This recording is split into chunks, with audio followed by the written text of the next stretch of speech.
twakomye nga omugenzi Gonza akwataganye n'omugenzi kati Paulo Kafeero amufulumiriza teepu ye yasooka muvubuka munnange. Ekibiina kye bakiyitanga Makula. Mbere ki ebirala by'ojjukira awo?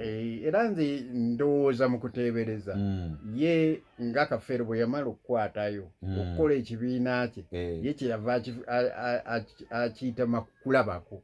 Lwaki? Kubanga wabeeranga yedda omuzannyo nga baguyita Makula ga kulabako. Sijjukira era naye Makula ga kulabako.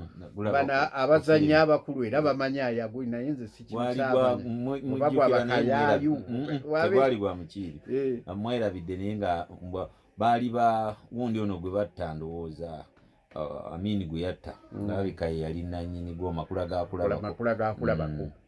Kaakati oli bwe yava mu